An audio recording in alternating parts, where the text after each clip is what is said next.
5. Hukum kasih dalam loh hati anak-anak kerajaan. Kerajaan sorga menerapkan supremasi kasih. Apa gerangan tujuan akhir dari supremasi kasih yang Yesus tegakkan di dalam kerajaannya? Ayat 45 menjawabnya. 45 Karena dengan demikianlah kamu menjadi anak-anak Bapamu yang di sorga, yang menerbitkan matahari bagi orang yang jahat dan orang yang baik dan menurunkan hujan bagi orang benar dan orang yang tidak benar. Dengan demikianlah, pembaca dan saya, menjadi anak-anak Bapa Sorgawi. Dengan bagaimana? Dengan berperilaku yang bersesuaian dengan 6 kali. Tetapi aku, nya Yesus. Sehingga hati murid Yesus memancarkan kasih, yakni Taurat yang disempurnakan. Menjadi jelaslah misteri dalam pernyataan Ibrani 8:10b, aku akan menaruh hukumku dalam akal budi mereka dan menuliskannya di dalam hati mereka. Lihatlah, jika bagi umat perjanjian lama, hukum Taurat dituliskan di atas loh batu, maka kegenapannya terjadi di dalam perjanjian baru, hukum Yesus kasih. Dituliskan di dalam loh hati murid-muridnya. Sehingga penampilan para murid akan menjadi seperti Yesus, mengasihi Raja Yesus dan sesama.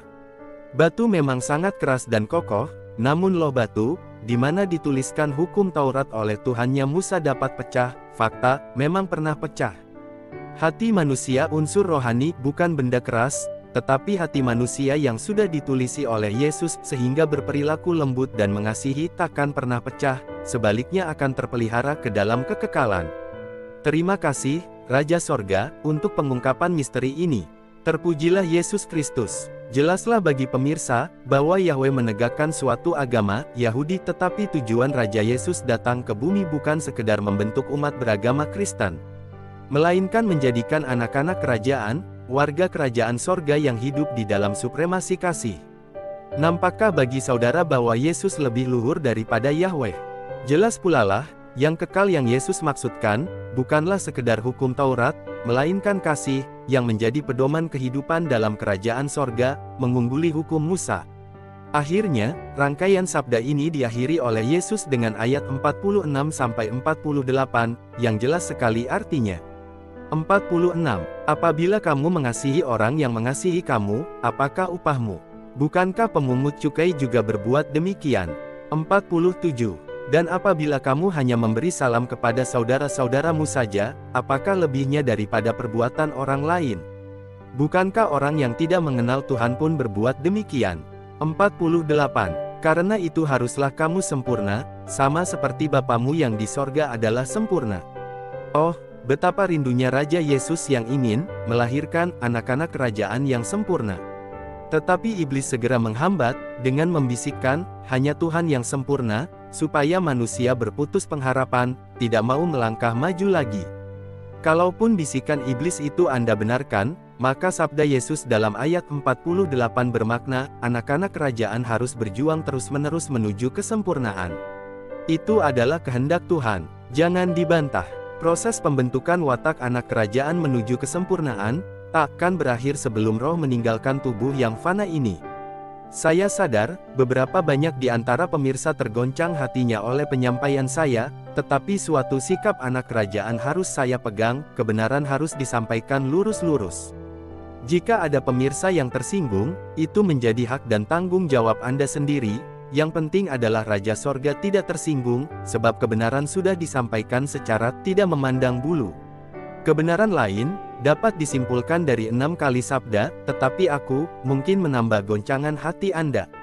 Yesus Kristus lebih luhur dari Yahweh, ilah perjanjian lama.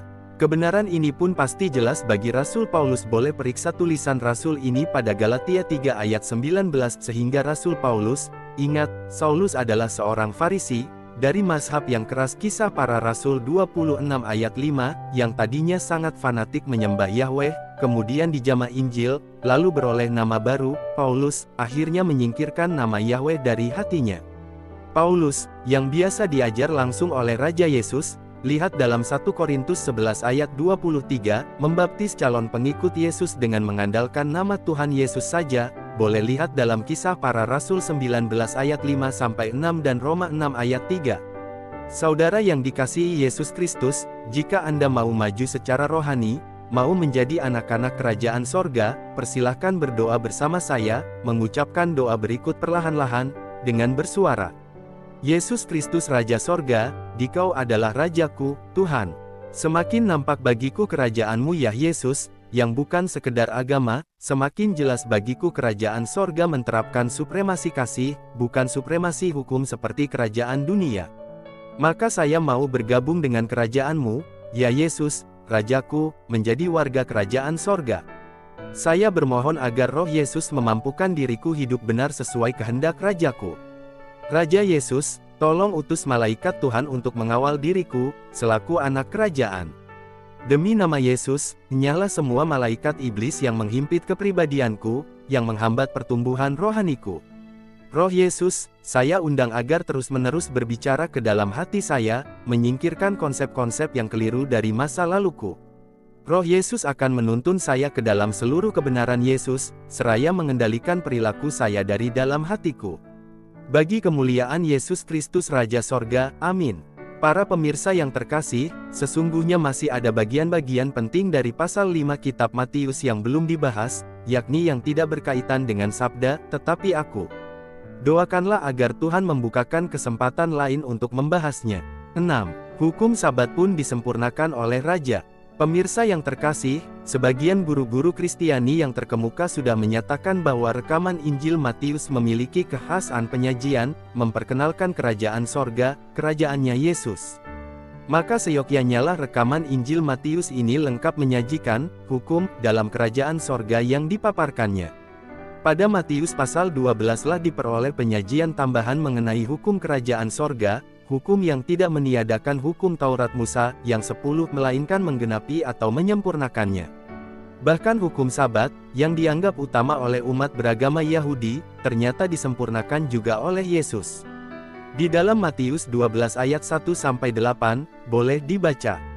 Di sana menyajikan tudingan orang-orang Farisi, menuding murid-murid Yesus telah melanggar hukum Sabat, hukum agama Yahudi karena memetik dan memakan bulir-bulir gandum pada hari Sabat.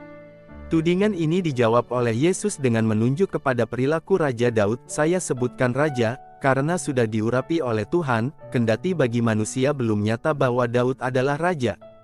Daud beserta para pengikutnya memakan roti kudus yang menurut peraturan bait Tuhan hanya boleh dimakan oleh imam-imam.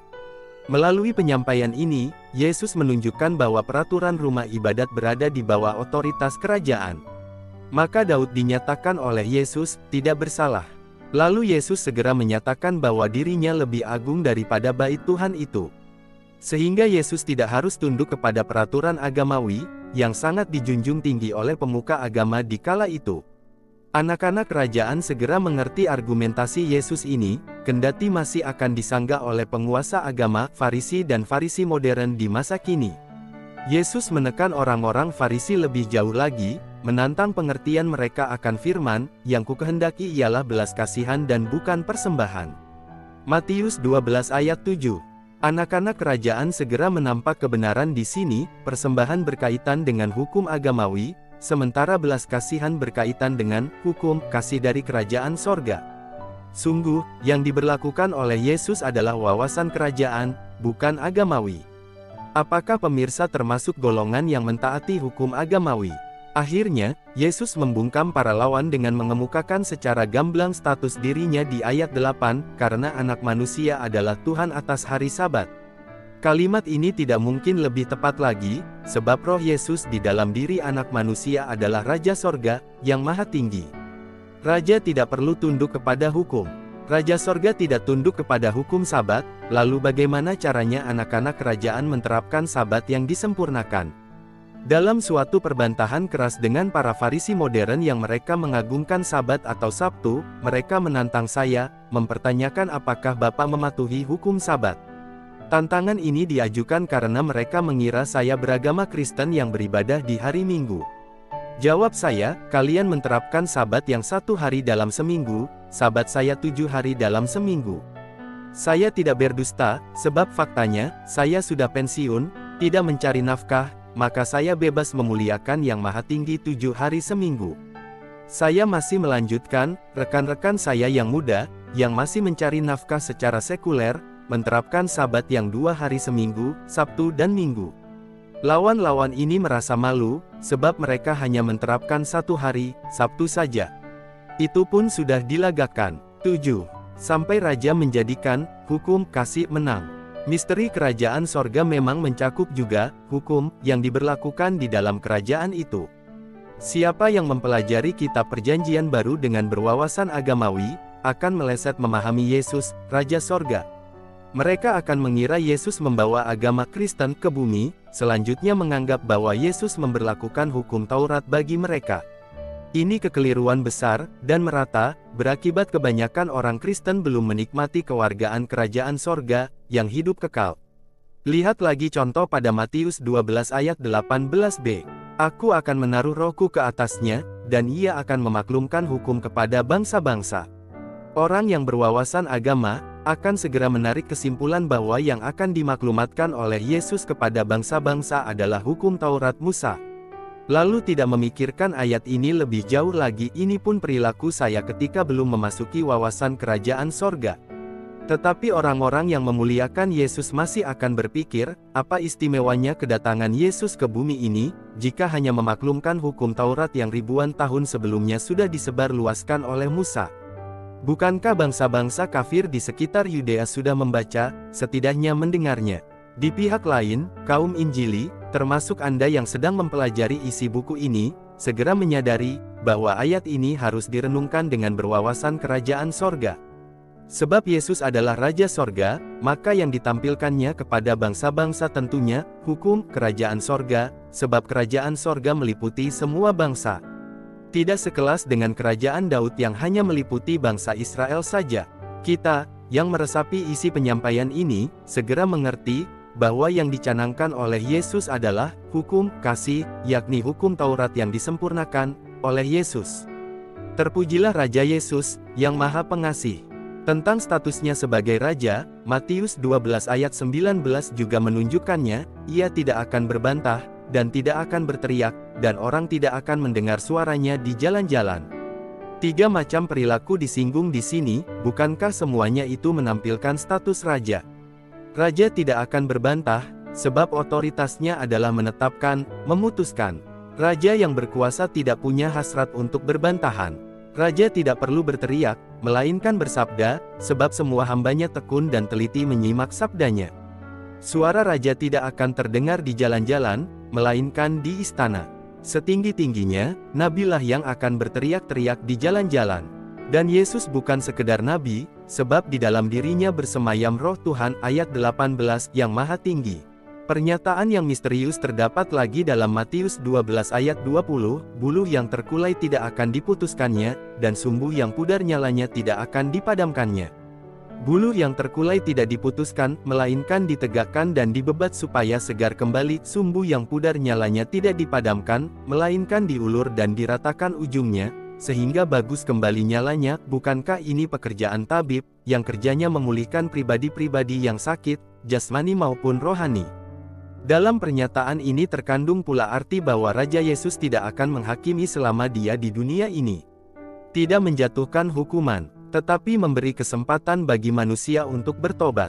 Membuka kesempatan panjang, sampai ajal yang bersangkutan. Setelah kesempatan ditutup, barulah datang penghakiman. Dan kalimat terakhir dalam ayat 20 ini membawa misteri yang lebih dalam lagi, sampai ia menjadikan hukum itu menang. Hukum mana yang akan dijadikan menang oleh Raja Yesus? Tentu bukan hukum Musa, melainkan hukum yang dimaklumatkannya dalam ayat 18. Yaitu hukum kasih, itulah yang harus tampil mengatasi segala hukum yang lain. Lebih dalam lagi, apakah pemirsa memperhatikan bahwa di tengah pemerintahan duniawi mungkin terjadi beragam-ragam supremasi? Di tengah bangsa Rusia pernah terjadi supremasi Partai Komunis. Segala sesuatu harus takluk ke bawah Partai Komunis Rusia. Di tengah negara dengan militerisme, yang muncul adalah supremasi militer. Militer memegang kekuasaan dalam segala aspek kehidupan bernegara. Para anggota militer tampil semau mereka, sepertinya kebal hukum.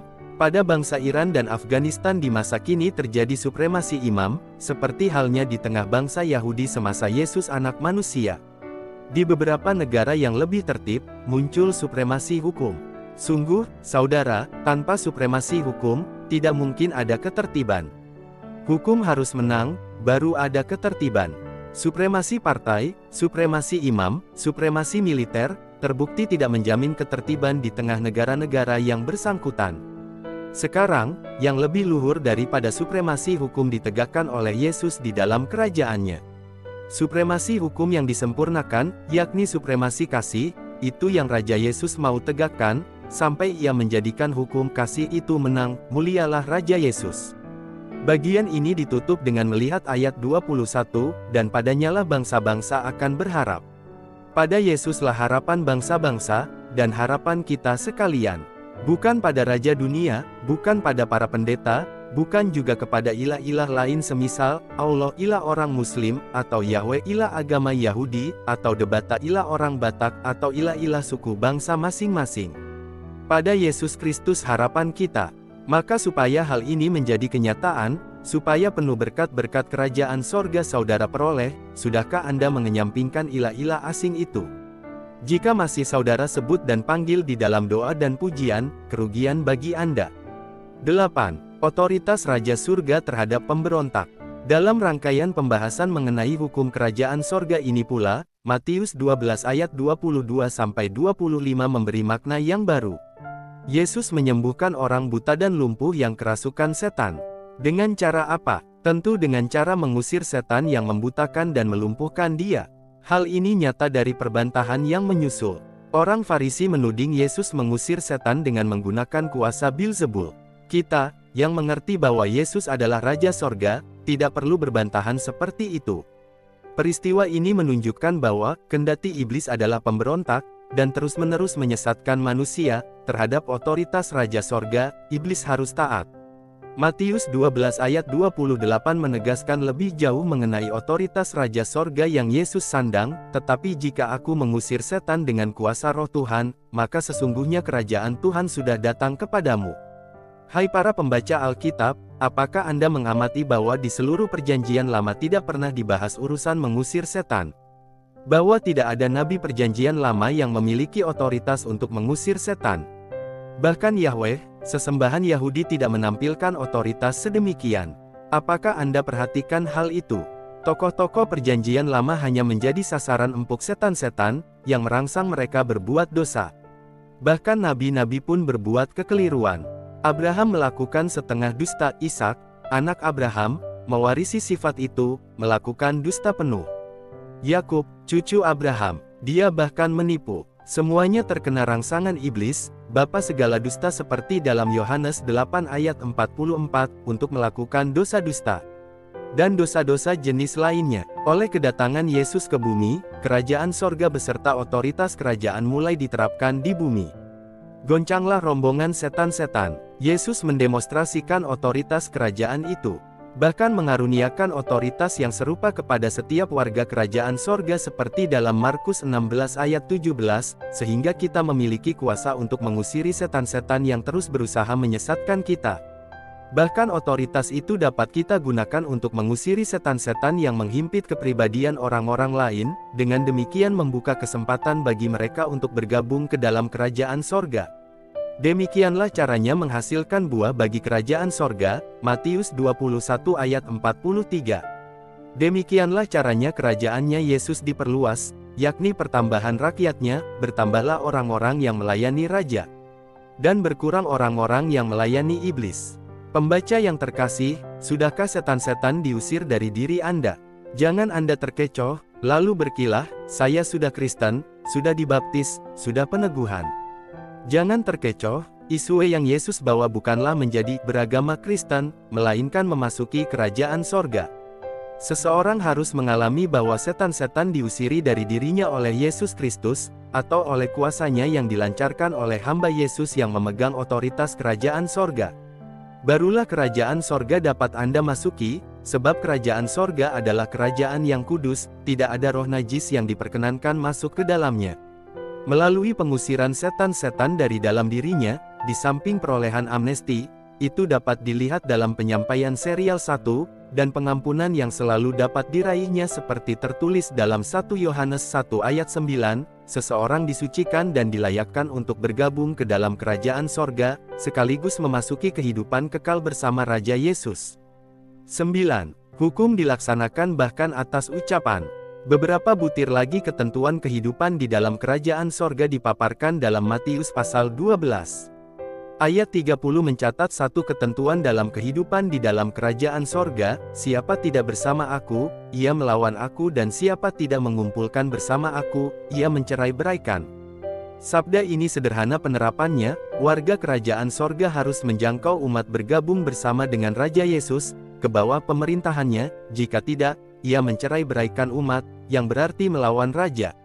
Ketentuan lain di dalam kerajaan sorga disabdakan oleh Yesus dalam ayat 31-32, sebab itu aku berkata kepadamu, segala dosa dan hujat manusia akan diampuni, tetapi hujat terhadap Roh Kudus tidak akan diampuni. Apabila seseorang mengucapkan sesuatu menentang anak manusia, ia akan diampuni, tetapi jika ia menentang Roh Kudus, ia tidak akan diampuni, di dunia ini tidak, dan di dunia yang akan datang pun tidak. Dengan sabdanya ini, Yesus sedang mengajarkan bahwa pengampunan selalu tersedia bagi dosa-dosa yang dilakukan oleh manusia, termasuk penghujatan terhadap anak manusia, yakni Yesus yang tampil di bumi. Tetapi tidak tersedia pengampunan bagi mereka yang menghujat Roh Kudus. Gagasan, menghujat Roh Kudus, tidak dimengerti oleh banyak orang Kristen. Di mana bedanya, menghujat anak manusia, namanya, Yesus dan menghujat Roh Kudus namanya Roh Yesus seperti dalam Kisah Para Rasul 16 ayat 6-7, juga Filipi 1 ayat 19. Saudara yang terkasih, sabda Yesus ini dilancarkannya untuk menjawab hujatan orang Farisi, dengan Beelzebul penghulu setan, ia mengusir setan. Hujatan orang Farisi ini dialamatkan kepada Yesus anak manusia, yang memiliki mulut dan hidung tubuh fisik. Maka mereka mudah diampuni, jika mereka bertobat. Orang-orang Farisi ini belum mengenal Roh Kudus atau Roh Yesus, tentang tokoh mana Yesus sabdakan, dunia tidak mengenal Roh Kudus, tetapi Roh Kudus akan diam di dalam kamu, murid-murid Yesus. Yohanes 14 ayat 15-17. Jelaslah, dosa menghujat Roh Kudus hanya mungkin dilakukan oleh murid-murid Yesus, yang sempat dihuni oleh Roh Yesus itu. Itu adalah dosanya anak-anak kerajaan, yang sudah bergaul dengan Roh Yesus secara pribadi.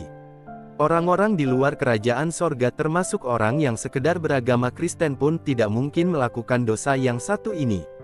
Ketentuan terakhir yang akan dibahas di sini adalah yang bersangkutan dengan ucapan manusia Matius 12 ayat 36. Setiap kata sia-sia yang diucapkan orang harus dipertanggungjawabkan pada hari penghakiman. Sungguh, saudaraku, anak-anak kerajaan harus memelihara lidah ucapannya dengan teliti. Sebab dalam perkataan anak raja ada kuasa besar. Kuasa yang mungkin mencelakakan orang lain, bahkan diri sendiri. Dalam wawasan agamawi, tindakan salah berarti dosa. Perkataan yang salah tidak dianggap berdampak kuat. Tetapi Raja Sorga mewaspadakan anak-anak kerajaan seperti di dalam Matius 12 ayat 37. Karena menurut ucapanmu engkau akan dibenarkan, dan menurut ucapanmu pula engkau akan dihukum. Sungguh, saudaraku, ucapan yang keluar dari hati yang mengerti urusan pada ayat 35, harus dipertanggungjawabkan pada hari penghakiman dan ayat 36, ucapan Anda menentukan apakah saudara dibenarkan atau dihukum seperti di ayat 37 ini. Seingat saya, belum pernah saya dengar Matius 12 ayat 37 ini dibahas di dalam khotbah-khotbah di berbagai gereja. Wajar, sebab para pengkhotbah kebanyakan berwawasan agamawi. Justru para jin Islam rombongan pemberontak terhadap sorga lebih memahami prinsip kerajaan sorga ini, bahkan selama ribuan tahun sudah memanfaatkannya. Sewaktu mereka berhasil memancing seorang warga gereja menjadi antikristus, orang itu tidak diwajibkan bersunat, melainkan cukup mengucapkan 2 kalimat syahadat.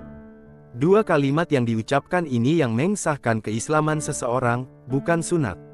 Berpadanan dengan itu, seseorang yang mau masuk ke dalam kerajaan sorga, tidak disyaratkan untuk menjalani pembaptisan air, melainkan mengucapkan kalimat-kalimat yang memohonkan amnesti dilanjutkan dengan pengakuan iman warga kerajaan sorga, seperti yang disampaikan dalam Roma 10 ayat 9-10. Sebab jika kamu mengaku dengan mulutmu, bahwa Yesus adalah Tuhan, dan percaya dalam hatimu, bahwa Tuhan telah membangkitkan Dia dari antara orang mati, maka kamu akan diselamatkan. Karena dengan hati orang percaya dan dibenarkan, dan dengan mulut orang mengaku dan diselamatkan. Itu bisa dilihat dalam penyampaian serial 2. Itulah kegenapan dari Matius 12 ayat 37 karena menurut ucapannya, orang itu dibenarkan oleh Raja Sorga. Pembaptisan dengan air hanya menjadikan seseorang menjadi pengikut Yohanes Pembaptis, yang mensyaratkan pembaptisan air bagi para muridnya. Sejujurnya, pemirsa yang saya kasihi, Raja Yesus tidak pernah membaptis dengan air, itu dapat dilihat dalam Yohanes 4 ayat 1-2 hanya murid Yesus melakukan pembaptisan dengan air hal itu karena mereka meneruskan tradisi Yohanes Pembaptis, guru mereka sebelum mereka mengikuti Yesus. Telitilah juga Yohanes 1 ayat 35-42. Selanjutnya, perintah Yesus pada Matius 28 ayat 19-20, tidak menyebutkan, baptislah mereka dalam air, melainkan, dalam nama Bapa dan Anak dan Roh Kudus. Lebih jauh lagi, kalaupun Yesus pernah dibaptis oleh Yohanes, itu bukan berarti bahwa Yesus menjadi murid Yohanes, juga tidak harus berarti bahwa setiap pengikut Yesus harus menjalani pembaptisan Yohanes lebih dahulu, itu tidak logis. Yesus dibaptis oleh Yohanes karena Yesus mau mentaati kehendak Bapa Sorgawi seperti dalam Matius 3 ayat 15. Kekeliruan paham mengenai pembaptisan air akan dibahas di dalam salah satu buku mendatang, bersabarlah. Saudara yang terkasih, jika Anda sudah mengerti hukum kerajaan sorga ini, yakni kasih, maka silahkan Anda berdoa menurut bab 5, ucapan doa Anda itu akan menjadi kenyataan di dalam kehidupan Anda. Kiranya penyampaian ini dapat menolong saudara untuk dapat memahami hukum kerajaan surga yang disampaikan oleh Yesus Kristus, Raja Surga. Terpujilah Raja Yesus, amin.